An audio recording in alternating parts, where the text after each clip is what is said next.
پیسہ کہتا ہے مجھے حاصل کرو، باقی سب کو بھلا دو۔ اگر نہیں بھلاؤ گے تو جب میں تمہاری جیب میں آؤں گا تمہیں سب کچھ بھول جائے گا۔ دوست، عزیز و اقارب، رشتہ دار، حق، ہمسائے، اپنے پرائے سب بھول جاؤ گے۔ میں غریبوں کی پہچان بھی بھلا دوں گا۔ پیسہ حضرت انسان کو کہہ رہا ہے، دولت حضرت انسان کو کہہ رہی ہے جب میں تیرے پاس آؤں گی۔ پیسہ کہتا ہے جب میں تیری جیب میں آؤں گا، تیرے بینک اکاؤنٹ میں آؤں گا تو میں غریب کی پہچان بھلا دوں گا، میں تمہارے کان بہرے کر دوں گا۔ پھر کیا ہوگا؟ کوئی بھی فریادی فریاد کرتا رہے گا لیکن تمہارے کان اس کی فریاد سننے سے قاصر رہیں گے۔ پیسہ کہتا ہے اگر تم مجھ سے محبت کرو گے، اگر تم مجھ سے پیار کرو گے تو میں تمہیں شراب کے نشے میں لگا دوں گا جس میں لذت ہی لذت ہے۔ اگر تم مجھ سے اور زیادہ محبت کرو گے تو میں تمہیں اور زیادہ لذت کی طرف لے کے جاؤں گا۔ اب جو بات کہنا چاہ رہا تھا وہ یہ ہے کہ پیسہ کہتا ہے مجھے حاصل کرو، باقی سب کو بھلا دو۔ وقت کہتا ہے میری قدر کرو، میں قیمتی ہوں، تم مجھے ضائع کیوں کر رہے ہو؟ تم میری قیمت کیوں نہیں جانتے؟ مجھے ضائع مت کرو۔ دنیا کا سب سے زیادہ قیمتی گھوڑا بھی اتنا تیز نہیں دوڑتا، اتنا تیز نہیں بھاگتا جتنی میری تیز رفتار ہے۔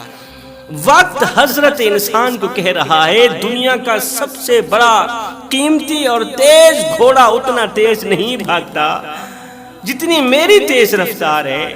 میں ہر گھڑی، ہر لمحے، ہر ساتھ اپنی منزل کی طرف رواں دواں رہتا ہوں۔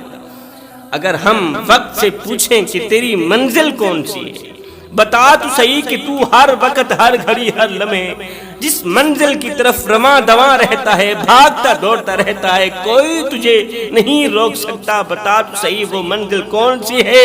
تو وقت کہتا ہے وہ منزل ہے تمہاری قبر، وہ منزل ہے تمہاری موت۔ جلد از جلد میں بھاگ کر، دوڑ کر تمہیں موت کی دبوچ میں دینے والا۔ اب مستقبل کہتا ہے میرے پیچھے چلو، میری مانو، مجھے مضبوط کرو، مجھے سٹرونگ کرنے کی کوشش کرو، باقی سب کو بھلا دو۔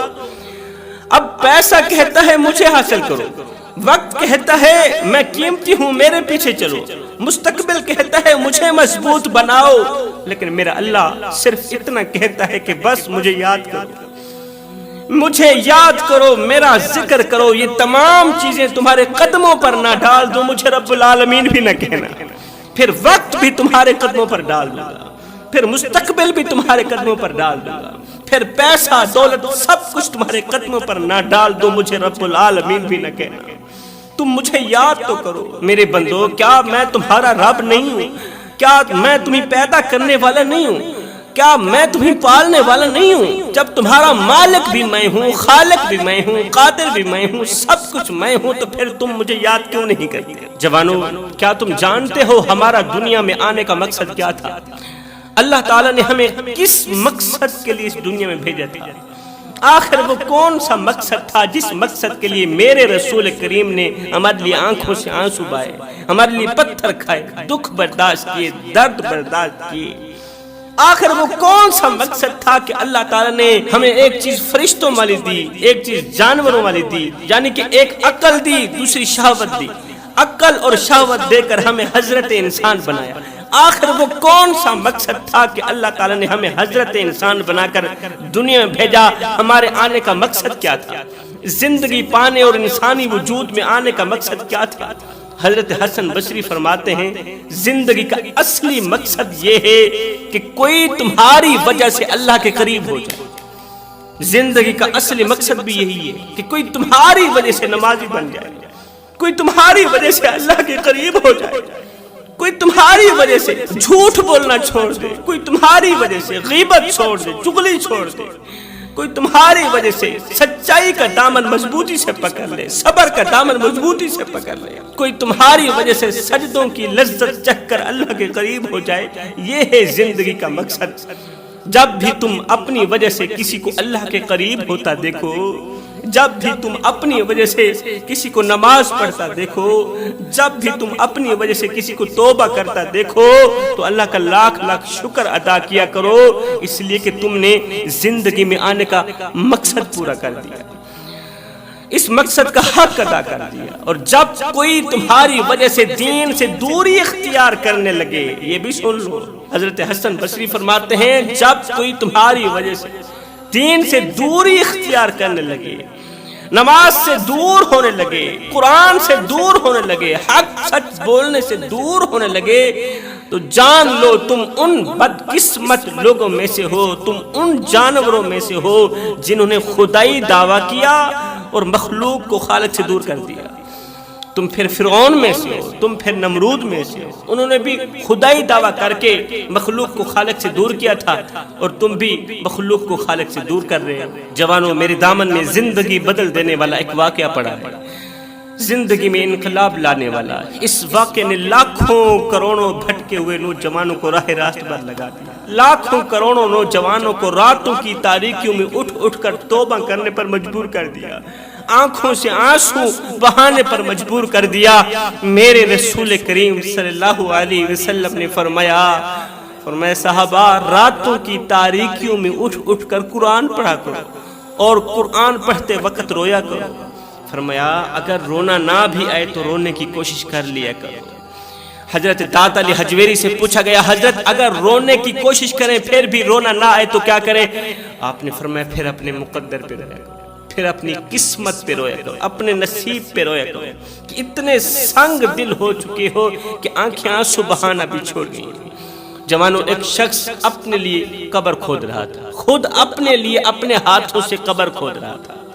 سیدنا عیسیٰ علیہ السلام کا دور مبارک ہے، آپ کے دور کا ایک دکھی شخص تھا جو اپنے لیے قبر کھود رہا تھا۔ سخت گرمی کا موسم تھا، کڑکتی دھوپ تھی، تتی ریت تھی، تتی ریت پر کھڑے ہو کر اپنے لیے قبر کھود رہا تھا اور ساتھ میں کہہ رہا تھا کہ شکر ہے آج اس دنیا سے میری جان چھوٹ جائے گی، کیونکہ اپنے ہاتھوں سے اپنے لیے قبر کھود رہا ہوں، میں مر کر قبر میں چلا جاؤں گا پھر اس دنیا سے میری جان چھوٹ جائے گی، آج میں غموں سے آزاد ہو جاؤں گا، آج میں دکھوں سے آزاد ہونے والا ہوں۔ اللہ تعالیٰ کا لاکھ لاکھ شکر ادا کر رہا تھا کہ آج مجھے پریشانی اور مصیبتوں سے چھٹکارا ملنے والا ہے۔ رہتا نہیں انسان تو مٹ جاتا ہے غم بھی، سو جائیں گے ایک روز زمین اوڑھ کر ہم بھی۔ آج مجھے دکھوں سے چھٹکارا ملنے والا ہے، ابھی وہ قبر کھود ہی رہا تھا کہ اتنے میں وہاں سے حضرت سیدنا عیسیٰ علیہ السلام کے گزر ہوا۔ عیسیٰ علیہ السلام کے لمبے سفر کو جا رہے تھے، جاتے جاتے آپ کا بھی اسی قبرستان سے گزر ہوا جس قبرستان میں کھڑے ہو کر کڑکتی دھوپ میں تتی ریت کے اوپر ایک شخص اپنے لیے اپنے ہاتھوں سے قبر کھود رہا ہے۔ عیسیٰ علیہ السلام کا وہاں سے گزر ہوا ہے۔ اللہ کے نبی حضرت سیدنا عیسیٰ علیہ السلام نے اس شخص سے مخاطب ہوتے ہوئے فرمایا اے بندہ خدا کیا حال ہے؟ اے بندہ خدا کیا حال ہے؟ تو اس دکھی انسان نے جواب دیتے ہوئے کہا کوئی حال نہیں، اللہ کی نعمتیں کھا کھا کر دانت ٹوٹ گئے ہیں، زبان اس کی ناشکری سے پھر بھی باز نہیں آ رہی، اللہ کی نعمتیں کھا کھا کر دانت ٹوٹ گئے ہیں۔ یہاں پر ایک چھوٹا سا واقعہ یاد آ گیا، یہ واقعہ بھی زندگی بدل دینے والا واقعہ ہے۔ وہ ایک فقیر تھا، اس کے دل کا آپریشن ہوا نا تو 10 دن تک ہسپتال میں پڑا رہا، 10 دن ہسپتال میں پڑا رہا۔ 10 دن کے بعد ڈاکٹر صاحب نے 5 لاکھ روپیہ بل بھیج دیا۔ فقیر اللہ والے نے جیسے ہی 5 لاکھ کا بل دیکھا زاروں قطار رونے لگے، اتنا بل 5 لاکھ 10 دن کا، زاروں قطار رونے لگے۔ ڈاکٹر صاحب دوڑ کر باہر نکلے، بابا جی کیا ہوا؟ کسی نے کہا جی بابا جی نے بہت زیادہ بل دیکھا ہے تو زاروں قطار رونے لگے۔ ڈاکٹر صاحب نے کہا بابا جی کوئی بات نہیں، مجھے لگتا ہے آپ غریب زیادہ ہیں، کوئی بات نہیں تھوڑا بل کم کر دیتے ہیں۔ اس فقیر اللہ والے نے کہا ڈاکٹر صاحب میں غریب نہیں ہوں، اللہ کا دیا سب کچھ ہے، یہ تو 5 لاکھ ہے، 10 لاکھ دینے کی بھی استطاعت رکھتا ہوں، لیکن میں رو اس لیے رہا ہوں کہ تو نے 10 دن تک میرے دل کی رکھوالی کی ہے، بل 5 لاکھ روپیہ مانگ لیا ہے، افسوس کہ جس مالک نے ساری زندگی میرے دل کی رکھوالی کی ہے اس کا تو شکریہ بھی ادا نہیں کر سکا۔ جس مالک نے ساری زندگی میری بھی رکھوالی کی، میرے بچوں کی بھی رکھوالی کی، ساتھ میں میرے دل کی بھی رکھوالی کی، اس مالک کا شکریہ بھی ادا نہ کر سکا۔ خیر، حضرت سیدنا عیسیٰ علیہ السلام نے اس سے پوچھا میاں کیا حال ہے، اور اتنی گرمی میں کھڑے ہو کر یہ قبر کس کے لیے کھود رہے ہو؟ تمہاری ماں مر گئی ہے، ماں کے لیے قبر کھود رہے ہو، باپ مر گیا، باپ کے لیے قبر کھود رہے، کس عزیز کی قبر کھودی جا رہی ہے؟ تو اس دکھی دل اور دنیا کے ستائے ہوئے انسان نے کہا اے میرا حال پوچھنے والے۔ اس شخص نے حضرت عیسیٰ علیہ السلام کو پہچانا نہیں تھا، وہ پہچان نہ سکا کہ میرے سامنے جو شخصیت کھڑی ہے یہ مردے زندہ کرنے والی شخصیت کھڑی ہے، یہ اللہ کا عیسیٰ ہے، یہ مسیح ہے۔ اس نے کہا اے میرا حال پوچھنے والے، میں دنیا سے بہت زیادہ تنگ آ چکا ہوں، تنگ آ کر یہ قبر اپنے لیے ہی کھود رہا ہوں، یہ قبر اپنے لیے ہی کھود رہا ہوں۔ یہ سن کر حضرت عیسیٰ علیہ السلام نے فرمایا لگتا ہے سخت گرمی کی وجہ سے تیرا دماغ خراب ہو گیا، اس لیے تو بہکی باتیں کر رہا ہے، تیرا دماغ خراب ہو گیا ہے اس لیے تو اپنے ہاتھوں سے اپنے لیے قبر کھود رہا ہے۔ بھلا کوئی اپنے لیے بھی قبر کھودتا ہے؟ اس شخص نے کہا کوئی کھودے نہ کھودے میں تو کھود رہا ہوں۔ حضرت سیدنا عیسیٰ علیہ السلام نے فرمایا اے بندہ خدا، تو قبر تو تیار کر رہا ہے، یہ بتا کہ مرنے کی یعنی آخرت کی کوئی تیاری بھی کی ہے یا نہیں کی؟ قبر کے اندر کی کوئی تیاری بھی کی ہے یا نہیں کی؟ قبر روزانہ آواز دیتی ہے کہ میرے اندر بچھو ہیں، سانپ ہیں، اچھے اعمال لے کر آنا۔ قبر تو آواز دیتی ہے کہ میرے اندر اندھیرا ہی اندھیرا ہے، روشنی لے کر آنا، میرے اندر گرمی ہی گرمی ہے، اچھے اقدامات لے کر آنا۔ یہ بتا قبر کے اندر کے لیے کچھ اکٹھا بھی کیا ہے یا ایسے ہی جا رہا ہے؟ اس شخص نے کہا ہاں میں نے بہت کچھ اکٹھا کر رکھا ہے، میں نے قبر کے اندر کے لیے بہت کچھ اکٹھا کر رکھا ہے، جب وقت آئے گا تب دیکھی جائے گی، ابھی تو بس میں سکون کی نیند سونا چاہتا ہوں، سکون کی سانس لینا چاہتا ہوں، وہ سکون اسی قبر کے اندر ہے۔ ایسی نیند سونا چاہتا ہوں، ایسی نیند جس میں کوئی پریشانی نہ ہو، جس میں کوئی غم نہ ہو، کوئی ٹینشن نہ ہو، کوئی مصیبت نہ ہو۔ قبر کھودنے والا کہنے لگا نیند آئے گی تو اس قدر سوئیں گے کہ ہمیں جگانے کے لیے لوگ روئیں گے، لوگ چیخیں گے، چلائیں گے۔ حضرت سیدنا عیسیٰ علیہ السلام نے فرمایا اگر واقعی تو نے یہ قبر اپنے لیے ہی کھودی ہے اور تو واقعی مرنے کے لیے تیار ہے تو پھر تو ایسا کر کے میرے سامنے کچھ دیر کے لیے اس قبر کے اندر سو جا۔ اگر واقعی تو نے اپنے لیے ہی قبر تیار کی ہے تو پھر اس طرح کر میرے سامنے ہی اس قبر کے اندر تھوڑی دیر کے لیے سو جا، پھر دیکھ لے کہ قبر کے اندر تیرے ساتھ کیا کچھ ہوتا ہے۔ اس شخص نے کہا ٹھیک ہے، یہ کوئی مشکل کام ہے، یہ تو آسان کام ہے۔ اس نے جلدی سے اپنے سائز کی قبر کھودی۔ جب کھدائی مکمل ہو گئی تو وہ شخص قبر کے اندر جا کر لیٹ گیا۔ قبر کے اندر جیسے ہی لیٹا حضرت عیسیٰ علیہ السلام، آپ کو پتہ ہے زندوں کو مارنے والے تھے اور مردوں کو زندہ کرنے والے تھے اللہ تعالیٰ کی دی گئی عطا سے۔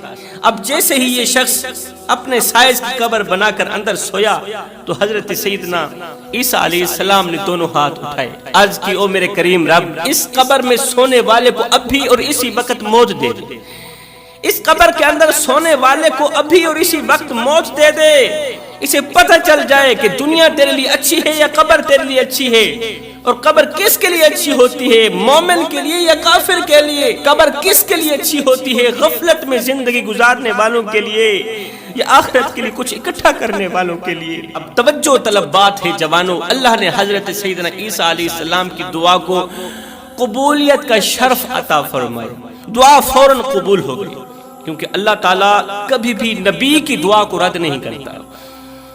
ایک نبی کی دعا جو کسی بھی حال میں رد نہیں ہوتی، ہر حال میں قبول ہوتی، ایک مظلوم کی دعا۔ اس لیے رسول کریم صلی اللہ علیہ وسلم نے فرمایا مظلوم کی بد دعا سے ڈرا کرو۔ مظلوم کے اندر سے جب ٹھنڈا سانس نکلتا ہے نا، مظلوم کے اندر سے جب ٹھنڈی آہ نکلتی ہے نا، یہ آہ ہواؤں کو پھاڑتی ہوئی، فضاؤں کو پھاڑتی ہوئی، ساتوں آسمان چیرتی ہوئی عرش کا دروازہ جا کھٹکھٹاتی ہے اور اپنی بات منوا کر ہی دم لیتا ہے۔ اللہ تعالیٰ نبی کی دعا کو بھی فوراً قبول کرتا ہے، مظلوم کی دعا کو بھی فوراً قبول کرتا ہے، اور والدین کی دعا کو، اولاد کے حق میں نکلی گئی والدین کے منہ سے دعا کبھی بھی رد نہیں ہوتی۔ والدین جب اولاد کے حق میں دعا کے لیے ہاتھ اٹھاتے ہیں تو اللہ تعالیٰ اٹھے ہوئے ہاتھوں کی لاج رکھتا ہے، اٹھے ہوئے ہاتھوں کو رد نہیں کرتا۔ عیسیٰ علیہ السلام کی دعا قبول ہوئی، ادھر سے دعا قبول ہوئی، ادھر سے اللہ نے اس شخص کو موت دے دی، موت دے دی، اس کے جسم کے اندر سے روح نکل گئی، وہ شخص قبر کے اندر لیٹا ہوا ہے۔ عیسیٰ علیہ السلام کی دعا کی وجہ سے اس شخص کے اندر سے روح نکل گئی، وہ مر گیا، وہ قبر کے اندر ہی مٹی کا ڈھیر ہو گیا، قبر کے اندر ہی مر گیا۔